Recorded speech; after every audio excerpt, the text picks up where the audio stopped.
Now, starting over is not an option for you. You'll need to start removing as many bass and other predators such as crappie and catfish as possible to try and set things right.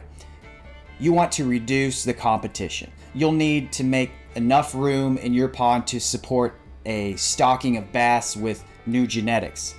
You might ask, why can't I just reduce their abundance and assume the bass in my pond will start growing? Well, that's a great question. Thanks for asking. The reason is the bass in your pond have what I call stagnant genetics.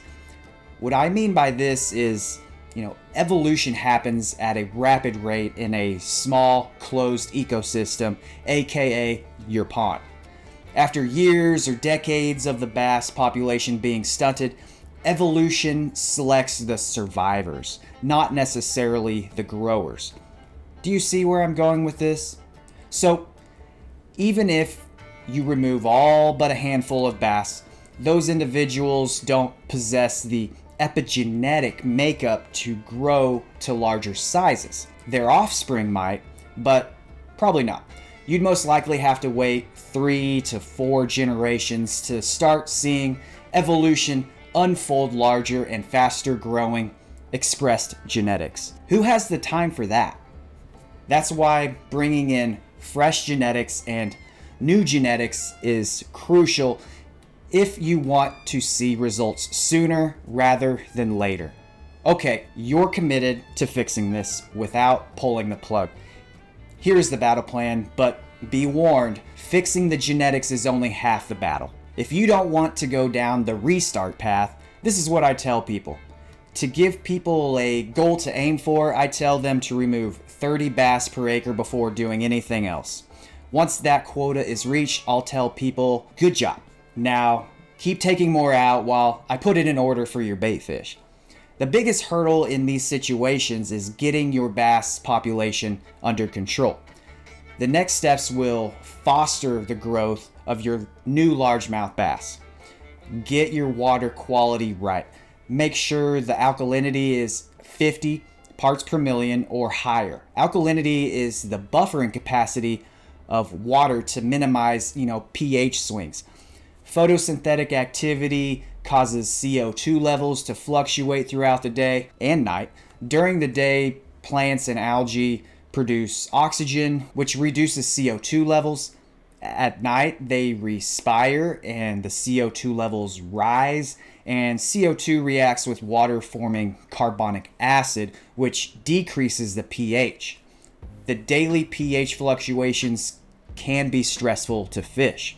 When your alkalinity is adequate, it minimizes the big pH swings and mitigates the stress on your fish. You can increase the alkalinity by applying agricultural lime and or liquid lime. Doing both is best.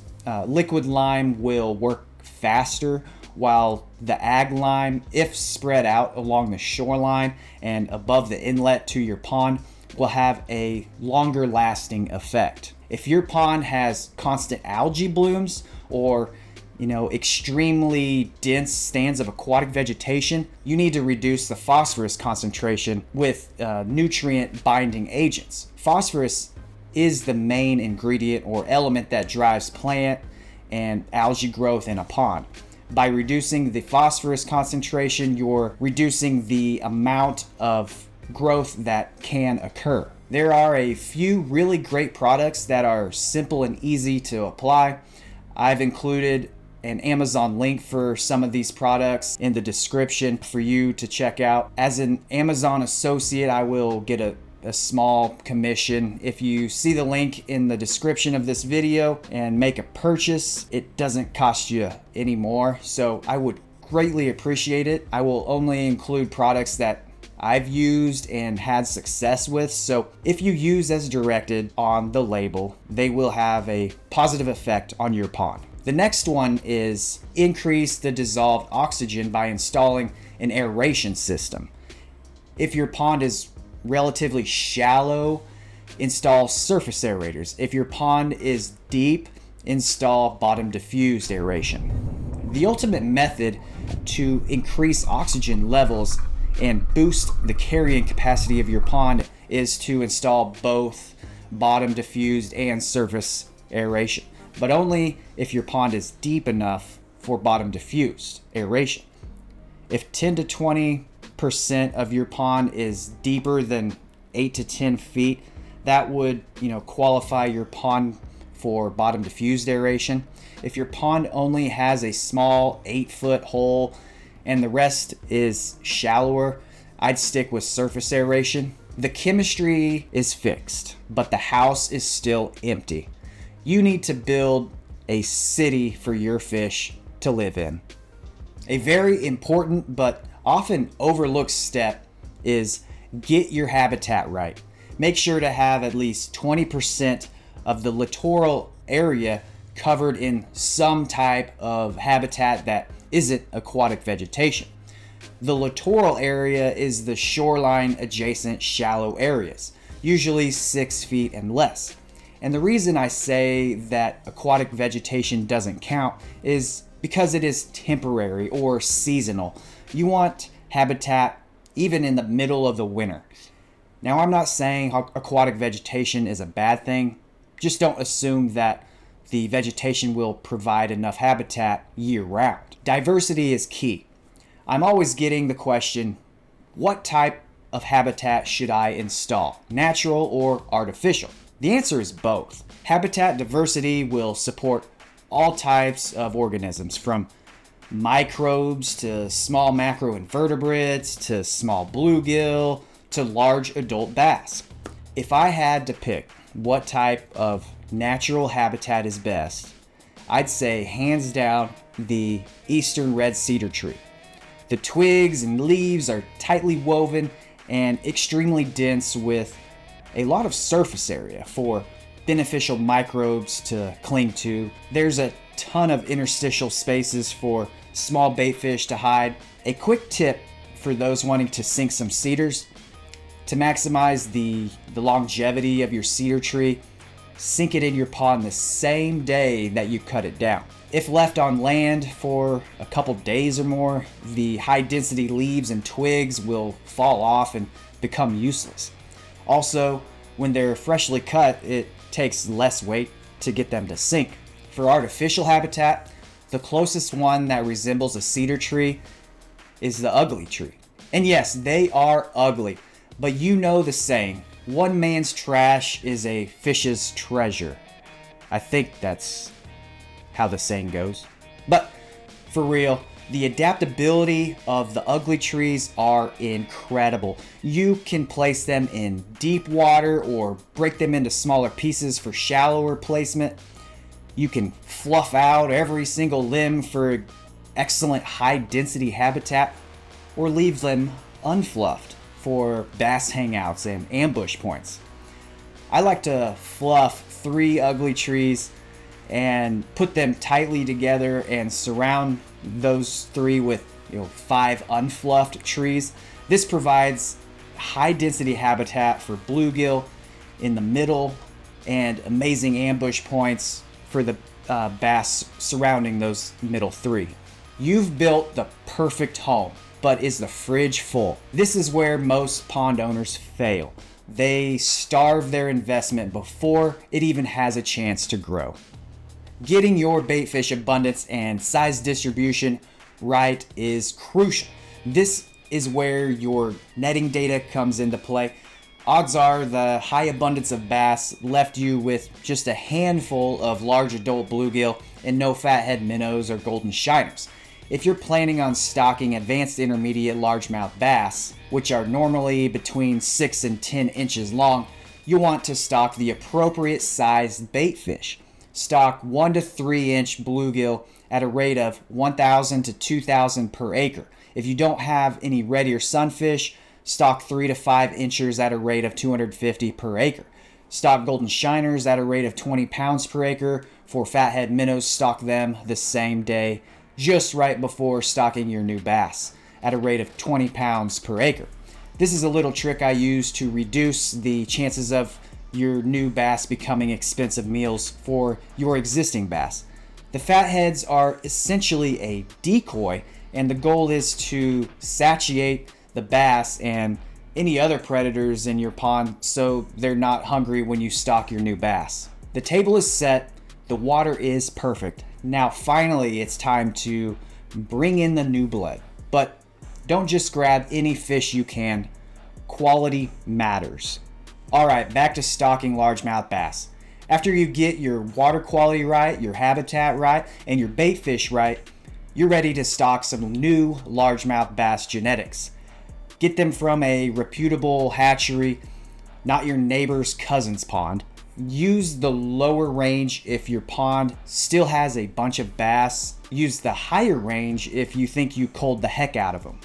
The higher end of these categories is lower than when starting out with a brand new pond, because no matter how much of a smackdown you think you did when you were culling, there's more in your pond than you think. High catch rate 50 to 75 per acre, high quality 15 to 30 per acre, trophy 5 to 10 per acre. You might think the hard work is over, but in reality it's just beginning. The difference between a success story and a total crash comes down to one thing: having the guts to make the tough calls. Now that you are aware of how to set your pond up for success, let's jump into managing your fishery and how to maximize their growth rates. You set the stage for a successful bass fishery. Now you have to manage the fishery and perform routine checkups to make sure they have what they need to grow with as few stressors as possible. Depending on your goals, you'll have differing degrees of selective culling. You'll always want to have your measuring board and scales handy with a relative weight chart to help you make decisions on whether a fish makes the cut or not. For high catch rate fisheries, focus on removing any bass that has a relative weight less than 90. For high quality, remove any bass that has a relative weight less than 100. For trophy fisheries, I usually take out anything with a relative weight less than 100 as well, but I will be a little stricter with size classes that have a higher abundance. For example, if you have a high abundance of, say, 14 to 16 inch bass, my culling point might jump up to 105. This selects the fastest growers, and as those individuals get bigger, they will have a higher demand for food. They might be doing pretty good when they're, 14 or 15 inches long, but if all of those individuals survive up to 17 or 18 inches, that's when you'll start seeing or noticing a reduction in growth and condition. One of the most incredible bass lakes I've seen was a sandpit lake in central Kansas. This guy had 5, 6, 7 pounders everywhere in his lake, and they were in great condition. I was astonished by the quality of his bass, but after the amazement wore off and we kept catching these big fat clones, I realized that he was on the verge of a crash. It wasn't a matter of if the fishery was going to crash, it was a matter of when. I told him my concerns and expressed to him that he needs to start taking out some of these bass. I even told him, we could help move them or sell them to someone else, but he didn't want anything to do with that. And I totally understand his skepticism. His bass were in great condition, and this young biologist comes in telling him to get rid of some of his fat bass. That doesn't always go over too well with people. So fast forward 2 years, I get a phone call from him complaining about how poor the condition of his bass were and all of his bait fish were gone. I was tempted to say I told you so, but that ain't the kind of person I am. Anyways, the point of the story is to be cognizant of highly abundant size classes, even if they're in great condition, because it'll catch up to you and you'll end up with a crash just like Gary. Don't be like Gary. I want to mention that culling doesn't have to mean killing. If you have multiple ponds, you can cull fish from your trophy pond and transfer them to your high catch rate pond, or you could just give them to a friend. Just don't let the thought of culling kill your goal of growing a trophy bass pond. But how do you know if you have too many fish? The secret lies in one simple number that every pond manager must know. Other than relative weight, you'll also want to keep track of relative abundance and size distribution. Relative abundance, or catch per unit effort, CPUE, is the number of fish captured in an hour. This is why it is important to keep track of the amount of time when sampling your pond. These are flexible goals to aim for depending on your goals. I say flexible because I don't know how good of an angler you are, nor do I know the size of your pond or how concentrated the bass are in one spot. For a high catch rate, aim for a CPUE between 25 and 40 per hour. Now keep in mind that these numbers are for a single angler, not a whole group of people. If you have multiple anglers helping you do this, take the average CPUE of the group. For a high quality fishery, try to get a CPUE below 25 per hour. For a trophy bass pond, if you're consistently catching more than 10 per hour, that's too high. I say consistently because everyone knows there are killer days where it seems like you catch one every single cast. Although those days are great, it isn't necessarily a good thing for a trophy bass pond. The goal of a trophy bass pond isn't to catch a bunch of bass. The goal is to grow big bass with minimal competition. I will say this option isn't for everyone. A lot of people will start off with the intention of managing for a trophy bass pond, but will resort to high quality after getting skunked a few times. Understandable, right? The size distribution can be visualized with a length group frequency graph. One of the most insightful data metrics to look at is a side-by-side comparison of the bass and bluegill length group frequency graph.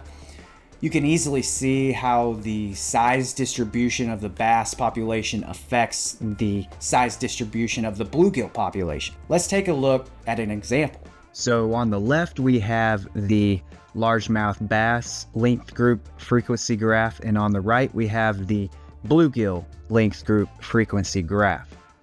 As you can see here on the bass graph, there is a high abundance of 11 to 16 inch individuals, and they are going to put a smackdown on your 3, 4, and 5 inch bluegills. So you can see in the bluegill graph that there is a low abundance of those size of individuals, whereas there's a bunch of the 6, 7s and some 8, 9 inch individuals as well. So by these guys hammering down on these guys, it allows these guys to grow almost without any competition. We've talked a lot about the bass, but what about what they eat? The math behind growing a trophy fish is startling. And once you hear these numbers, you'll understand why giants are so rare. Monitoring the abundance and size distribution of your bluegill is equally important. If you want your bass to grow, they need to have an ample supply of suitable sized forage. To put into perspective, for a 16-inch bass to grow 1 pound, it requires 10 pounds of bluegills to be captured and consumed by that bass. Those bluegills need to be between 3 and 5 inches long to be worthwhile to the bass and able to fit in the bass's mouth. There are approximately 50 3-inch bluegills in 1 pound. For 5-inch bluegills, there's about 13 in a pound. So in theory, for a 16-inch bass to grow 1 pound, it would need to successfully capture and consume 500 3-inch bluegills or 130 5-inchers.